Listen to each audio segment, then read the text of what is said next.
स्वागत है आप सभी का मेरे इस YouTube चैनल पर। और आज की इस वीडियो में हम पढ़ेंगे अर्थ के आधार पर वाक्य के भेद। बच्चों, जैसा कि आप जानते होंगे, शब्दों के सार्थक समूह को हम वाक्य कहते हैं, या यूँ कह सकते हैं वाक्य सार्थक शब्दों का ऐसा व्यवस्थित समूह है जिससे अपेक्षित भाव एवं अर्थ की सुस्पष्ट एवं सुव्यवस्थित अभिव्यक्ति होती है। कहने का तात्पर्य है वाक्य शब्दों का समूह है, ऐसा समूह जिससे हम अपने विचार और उनके अर्थ को एक व्यवस्थित ढंग से दूसरों तक संप्रेषित करते हैं।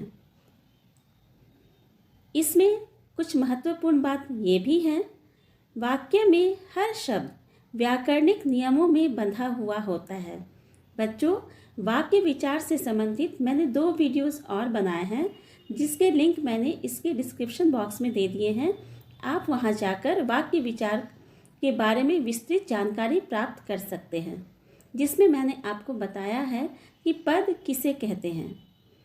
चलिए अब हम आते हैं इस स्लाइड पर।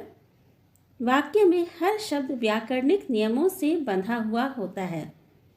शब्द जब व्याकरण के नियमों से बंधकर वाक्य में प्रयुक्त होते हैं तब वे पद कहलाते हैं।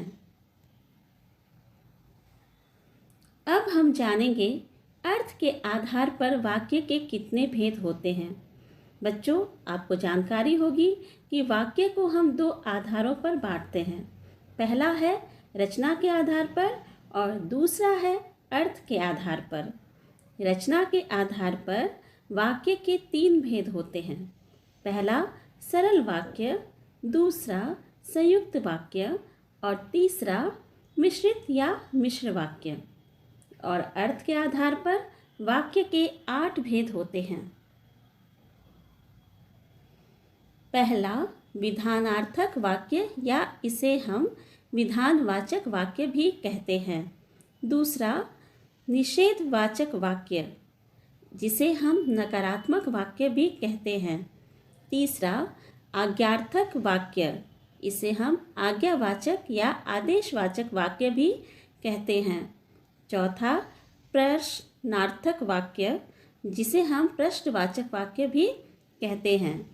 फिर है विस्मयादि बोधक वाक्य, उसके बाद इच्छावाचक वाक्य, 7वां संदेहवाचक वाक्य और 8वां संकेतवाचक वाक्य। अब हम एक एक करके सभी भेदों पर प्रकाश डालेंगे। सबसे पहले है विधानार्थक या विधानवाचक वाक्य। जिन वाक्यों में किसी बात का करना या होना पाया जाए उसे विधानवाचक वाक्य कहते हैं। इन्हें कथनात्मक वाक्य या सकारात्मक वाक्य भी कहते हैं, जिसे आप इंग्लिश में असर्टिव सेंटेंस कहते हैं। बच्चों, विधानवाचक वाक्य में किसी क्रिया का एक सामान्य रूप पाया जाता है। एक सामान्य कथन, एक सिंपल स्टेटमेंट ही आपका विधानवाचक वाक्य कहलाता है। जैसे वर्षा हो रही है, सूरज पश्चिम में अस्त होता है, हाथी के 4 पैर होते हैं, भारत एक सुंदर देश है। इन सभी उदाहरणों में एक सामान्य रूप से कुछ हो रहा है। सामान्य रूप से यहाँ पर किसी काम का होना या करना पाया जा रहा है। ये सिंपल स्टेटमेंट्स हैं, इसलिए इन्हें असर्टिव सेंटेंस भी आप इंग्लिश में कहते हैं। तो बच्चों, समझ में आ गया आपको कि विधानवाचक वाक्य जो है वे बिल्कुल कथन होते हैं, सिंपल स्टेटमेंट होते हैं। दूसरा है निषेधवाचक या नकारात्मक वाक्य, नेगेटिव सेंटेंस। जिन वाक्यों में कथन का निषेध किया जाता है या कार्य न होने का भाव होता है उन्हें निषेधवाचक वाक्य कहते हैं। निषेध का अर्थ क्या होता है बच्चों? निषेध का अर्थ होता है मना करना या न करना। तो सामान्यतः हिंदी में सकारात्मक वाक्यों में नहीं लगा देने से, आज्ञावाचक वाक्यों में मत शब्द का प्रयोग करने से और संकेतवाचक वाक्यों में न लगाकर नकारात्मक वाक्य बनाए जाते हैं। तो निषेधवाचक वाक्य या नकारात्मक वाक्यों का निर्माण हम कैसे करते हैं? तो इनका निर्माण जो है 3 तरह से किया जा सकता है। पहला, सकारात्मक वाक्यों में नहीं लगाइए। दूसरा, आज्ञावाचक वाक्यों में आप मत शब्द का प्रयोग कीजिए, या फिर संकेतवाचक वाक्यों में न लगाकर हम निषेधवाचक या नकारात्मक वाक्य का निर्माण कर सकते हैं। जैसे पिताजी बाजार गए हैं, यह सकारात्मक वाक्य है। इसमें हमने नहीं लगाया। पिताजी बाजार नहीं गए हैं। यहाँ पर नहीं लगाकर हमने नकारात्मक या नेगेटिव सेंटेंस का निर्माण किया। अगला उदाहरण है, तुम यहाँ बैठो। यह आदेशवाचक या आज्ञावाचक वाक्य है। यहाँ हमने मत शब्द का प्रयोग किया। तुम यहाँ मत बैठो। तो इस प्रकार आपने देखा, नहीं और यहाँ मत लगाकर हमने सकारात्मक वाक्य और निषेधवाचक वाक्य सकारात्मक वाक्य और आज्ञावाचक वाक्य को हमने नकारात्मक वाक्य में बदल दिया। अब हम देखेंगे कि किस प्रकार संकेतवाचक वाक्य में न का प्रयोग होता है। जैसे, अगर उसने झूठ न बोला होता तो उसकी नौकरी न जाती। तो यहाँ पर हमने न का प्रयोग किया और यह वाक्य नकारात्मक वाक्य बन गया। अब है आज्ञार्थक या आज्ञावाचक वाक्य। जिन वाक्यों में आज्ञा, निर्देश, प्रार्थना या विनय आदि का भाव प्रकट होता है, वे आज्ञार्थक वाक्य कहलाते हैं। यहाँ पर कहलाते का हम स्पेलिंग यहाँ पर इसकी वर्तनी गलत है, इसे हम सही करेंगे। क, ह, ल में आ की मात्रा और त में ए की मात्रा। कहलाते हैं। इन्हें विधिवाचक वाक्य भी कहते हैं। बच्चों, जिन वाक्यों में आपको यह लगे कि कुछ ऑर्डर दिया जा रहा है या कोई इंस्ट्रक्शन है या फिर कोई रिक्वेस्ट है, तो ऐसे वाक्य आपके आज्ञावाचक वाक्य या आज्ञार्थक वाक्य कहलाएंगे। जैसे, कृपया शांति बनाए रखें, यह आज्ञावाचक वाक्य कहलाएगा। इस कमरे से निकल जाओ, यहाँ पर आदेश का भाव आ रहा है। फिर है, मेहरबानी करके आप यहाँ बैठिए, यह रिक्वेस्ट कर रहे हैं हम। शाम तक जरूर आ जाना, एक निर्देश दे रहे हैं हम यहाँ पर। तो इस प्रकार आप देख सकते हैं और समझ सकते हैं कि जिन वाक्यों में आपको या तो रिक्वेस्ट करने का भाव हो या फिर ऑर्डर करने का भाव हो या फिर जो है इंस्ट्रक्शन का भाव हो, तो वहाँ पर आदेशवाचक वाक्य होते हैं। अब है प्रश्नवाचक या प्रश्नार्थक वाक्य। जिस वाक्य में प्रश्न पूछने का भाव हो उसे प्रश्नवाचक वाक्य कहते हैं। तो इसमें तो कोई भी प्रॉब्लम नहीं होनी चाहिए आपको। प्रश्न पूछना तो बहुत आसान है और इसे पहचानने का जो तरीका है, इस वाक्य के अंत में प्रश्नवाचक चिन्ह लगे होंगे। अब हम जानेंगे प्रश्नवाचक वाक्यों का निर्माण हम कैसे कर सकते हैं। तो प्रश्नवाचक वाक्य का निर्माण सकारात्मक और नकारात्मक दोनों वाक्यों से होता है। कैसे? चलिए कुछ उदाहरण देख लेते हैं। जैसे, राधा विद्यालय जाती है, यह एक असर्टिव सेंटेंस है, पॉजिटिव सेंटेंस है, सकारात्मक वाक्य है। अब हम इसे प्रश्नवाचक में रूपांतरित कर सकते हैं। किस प्रकार? तो हम ऐसा भी प्रश्न बना सकते हैं, क्या राधा विद्यालय जाती है? या फिर दूसरा प्रश्न बना सकते हैं, राधा कहाँ जाती है? तो हमने यहाँ प्रश्नवाचक वाक्य का निर्माण किया। फिर है, राधा विद्यालय नहीं जाती है, यह एक नकारात्मक या नेगेटिव सेंटेंस है। अब इसे हम इंट्रोगेटिव सेंटेंस में प्रश्नवाचक वाक्य में कैसे चेंज करेंगे, कैसे बदलेंगे? तो यहाँ पर हम लिख सकते हैं, राधा विद्यालय क्यों नहीं जाती है? और इस प्रकार नेगेटिव सेंटेंस या नकारात्मक वाक्य जो है प्रश्नवाचक वाक्य में बदल गया। इसे हमने इंट्रोगेटिव सेंटेंस में चेंज कर दिया। तो प्रश्नवाचक वाक्य का निर्माण पॉजिटिव और नेगेटिव दोनों सेंटेंसेस से किया जा सकता है। अब है इच्छावाचक वाक्य। इच्छा का अर्थ क्या होता है? हमारी विशेष होती है, जो हमारी कुछ कामनाएं होती हैं। तो इन वाक्यों में कुछ ऐसे ही भाव आपके उभर कर आएंगे, ऐसे ही अर्थ निकल कर आएंगे। जैसे देखिए यहाँ, जिन वाक्यों से कार्य के संबंध में इच्छा, आशीष, शुभकामना की सूचना मिलती है, उसे इच्छावाचक वाक्य कहते हैं। जैसे सब शुभ हो, यहाँ हम क्या कर रहे हैं, एक अच्छी कामना कर रहे हैं।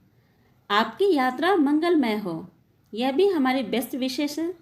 यहाँ शुभकामना दे रहे हैं, मंगल कामना कर रहे हैं। खूब तरक्की करो, चिरंजीवी रहो, ईश्वर करे तुम खूब आगे बढ़ो, काश मैं भी प्रथम आ जाती। इन सभी उदाहरणों में आप एक बात ध्यान देंगे कि इन सभी में या तो हम अपनी इच्छा जाहिर कर रहे हैं, अपनी कामना व्यक्त कर रहे हैं, या किसी को आशीर्वाद दे रहे हैं। तो ये जो भाव हैं, जो भी वाक्य इन भावों को प्रकट करते हैं, वे वाक्य इच्छावाचक वाक्य कहलाते हैं। विस्मयार्थी वाचक वाक्य, इसे पहचानना भी बहुत आसान है। जिन वाक्यों से आश्चर्य, हर्ष, शोक, घृणा आदि के भाव व्यक्त हों, उन्हें विस्मयार्थी वाचक वाक्य कहते हैं। इन्हें हम मनोवेगात्मक वाक्य भी कहते हैं, क्योंकि ये हमारी भावनाओं से जुड़े होते हैं, मनोवेग से जुड़े होते हैं। इस कारण इन्हें मनोवेगात्मक वाक्य भी कहते हैं। बच्चों, ये दूसरे नाम जो भी हैं, आप इससे ध्यानपूर्वक पढ़ें और समझें। ये वाक्य ऐसे वाक्य होते हैं, ये अचानक ही हमारे मुंह से निकलते हैं। मान लीजिए आप जा रहे हैं और अचानक से पैर फिसल गया, आप गिर गए, तो आपके मुंह से क्या निकलेगा? हाय, मैं तो गिर गया। अब ऐसी तो कोई प्लानिंग आपकी थी नहीं, ऐसी तो कोई योजना थी नहीं कि आप घर से निकलेंगे और गिरेंगे और आप ये चीज़ कहेंगे। ये अचानक ही आपके मुंह से निकलता है। तो ये वाक्य अचानक से वक्ता के मुंह से निकलते हैं। तो विस्मय आदि वाचक वाक्य जो हमारी भावनाओं को, मनोवेगों को जो है बताते हैं, तो ये वाक्य विस्मयादि वाचक वाक्य कहलाते हैं। इसमें आप ध्यान देंगे कि विस्मयादि बोधक चिन्ह का, या आप कह सकते हैं एक्सक्लेमेशन मार्क का जो है प्रयोग किया जाता है। जैसे वाह कितना सुंदर दृश्य है, हाय मैं मर गया, छी कितनी गंदगी है यहाँ।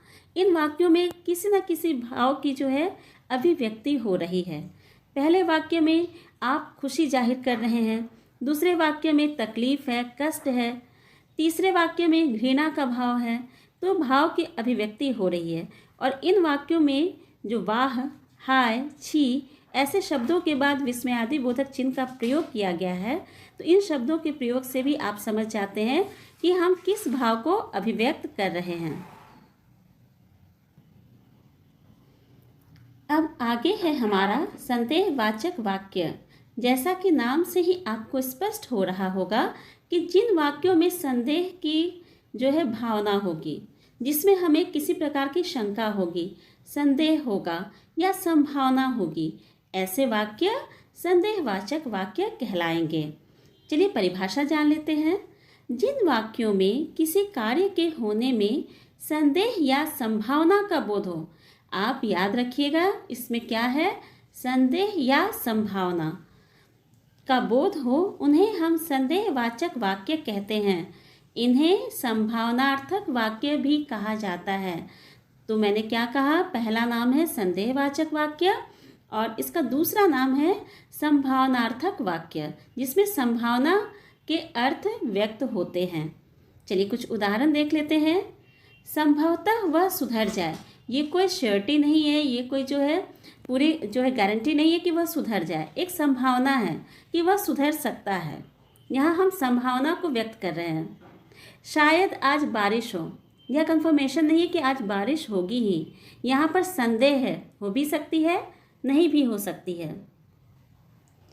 अब तक वह जा चुकी होगी, यहाँ भी संदेह है, कंफर्म मैं नहीं बता सकती कि वह चली गई होगी या वह जा चुकी होगी, लेकिन ऐसा है कि अब तक वह जा चुकी होगी। फिर है हो सकता है आज धूप न निकले, तो यहाँ भी संदेह है, एक संभावना है। तो इन वाक्यों में कहीं ना कहीं संदेह होता है, कोई शंका होती है या फिर संभावना को व्यक्त करते हैं। और इन वाक्यों को पहचानने का जो तरीका है, इन वाक्यों में संभवतः, हो सकता है, शायद, इन शब्दों का प्रयोग किया जाता है। तो इन शब्दों के प्रयोग से आप समझ सकते हैं कि ये संदेहवाचक वाक्य या संभावनार्थक वाक्य हैं। अब हमारा अंतिम है संकेतवाचक वाक्य, यानी ऐसे वाक्य जो किसी चीज़ की ओर संकेत कर रहे हैं। तो चलिए देखते हैं इसकी परिभाषा क्या है।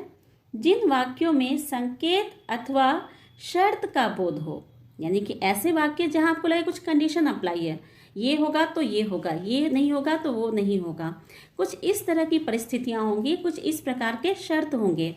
तो जिन वाक्यों में संकेत अथवा शर्त का बोध हो उन्हें संकेतवाचक वाक्य कहते हैं। इन्हें शर्तवाची वाक्य भी कहते हैं। बच्चों, संकेतवाचक वाक्य का दूसरा नाम है शर्तवाची वाक्य। जैसे यदि तुम आते तो मैं भी चलता, यहाँ शर्त है, एक प्रकार का एक संकेत है कि यदि तुम आते तो मैं चलता। फिर है अगर तुमने माँ की बात न मानी तो पछताना पड़ेगा। यहाँ भी शर्त है कि अगर आप माँ की बात नहीं मानते हैं तो आपको पछताना पड़ सकता है। मेहनत करोगे तो सफलता अवश्य मिलेगी। यहाँ पे संकेत कर रहा है कि मेहनत करोगे तो सफलता मिलेगी, मेहनत नहीं करोगे तो सफलता नहीं मिलेगी। एक प्रकार का शर्त है यहाँ पर, एक प्रकार की हम कह सकते हैं कि कंडीशन यहाँ पर अप्लाई हो रही है कि मेहनत करोगे तो सफल होगे। फिर अगला है अगर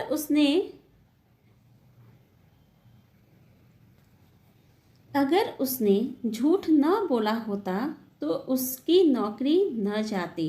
इसमें भी शर्त है, संकेत है। और इन वाक्यों को पहचानने का तरीका है कि इन वाक्यों में यदि, अगर, तो इन शब्दों का प्रयोग होता है। तो जिन वाक्यों में यदि, तो, अगर इन शब्दों का प्रयोग देखें और आपके प्रश्न में है अर्थ के आधार पर वाक्य का भेद बताएं, तो यह संकेतवाचक वाक्य होंगे।